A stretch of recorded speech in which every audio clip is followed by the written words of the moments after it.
कहानी घर घर की ऐसी होनी चाहिए।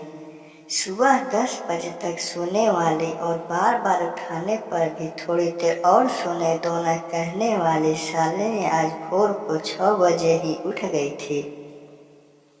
इतना ही नहीं, उसने सबके लिए चाय बनाई, पेपर लेकर आई, बगीचे में पानी दिया और पापा को सुबह मॉर्निंग वॉक के लिए भी उठाया। सभी लोग शालिनी को बड़ा आश्चर्य से देख रहे थे। सभी का एक ही सवाल था, शालिनी तुम यह क्या कर रही हो? शालिनी ने धीरे से जवाब दिया, 3 महीने हो गए हैं मेरी शादी तय हुए, वहाँ पर कौन होगा मेरे आगे पीछे घूमने वाला? वहाँ तो सब मुझे ही करना होगा, बस इसीलिए आज से शुरू कर दिया। घर की बेटी को इतना समझदार होते हुए देख सबको खुशी हो रही थी और साथ साथ बुरा भी लग रहा था। बुरा लगने जैसी बात भी थी, क्योंकि अब वह हमेशा के लिए उनको छोड़कर उसके ससुराल जाने वाली थी। 1 और महीना बीत गया और आखिरकार शालिनी की शादी हो गई। वह अपने ससुराल आ गई। सुबह समय पर जाग पाएगी या नहीं, इसी विचार में वह रात भर सो नहीं पाई। सुबह होते ही उसने नहाया और पूजा की और खाना बनाने की तैयारी करने लगी। वह सोचने लगी कि आज खाने में क्या बनाया जाए जो बड़े और बच्चे दोनों को पसंद आए। तभी पीछे से एक मीठी आवाज आई। शालिनी ने पीछे मुड़कर देखा तो उसकी सासू माँ थी। अरे बेटा, इतनी जल्दी क्यों उठ गई? शादी की भाग दौड़ में थक गई होगी, ऊपर से घर वालों की याद भी आती होगी और मैं जानती हूँ रात को ठीक से सो भी नहीं पाई होगी।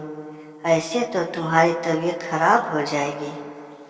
शालिनी मन ही मन सोचने लगी, मेरी सासू माँ तो बिल्कुल वैसी नहीं है जैसी मैं सोच रही थी।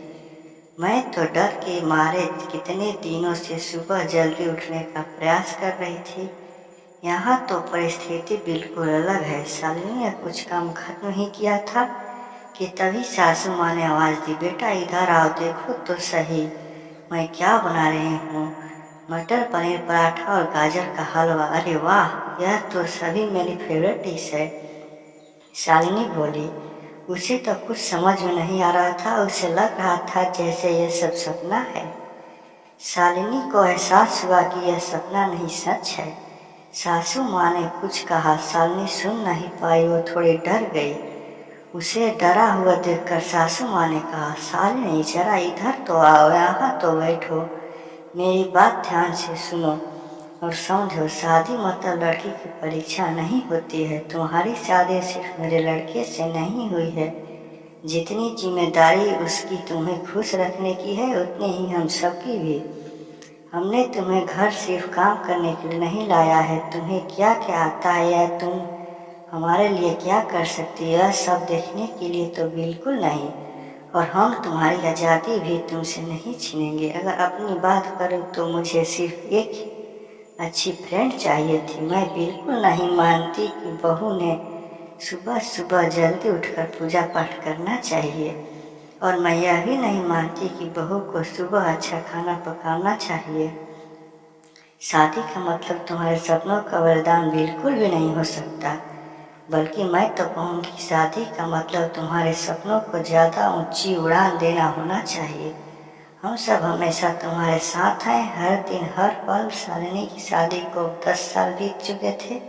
इन 10 सालों के सफ़र में उसने जो अनमोल रिश्ते कमाए थे, उनमें से एक थी माँ। जी हाँ, वही सासू माँ जो अब उसकी माँ बन चुकी थी। शालिनी अब जीवन में काफ़ी उतार चढ़ाव देखे थे, लेकिन उसने मन में यह एक सोच बहुत पक्की बैठा चुकी थी कि अब जब भी उसके लड़के की शादी होगी और वह घर में बहू लाएगी तो वह भी अपनी सासू माँ की तरह ही अपनी बहू के साथ व्यवहार करेगी।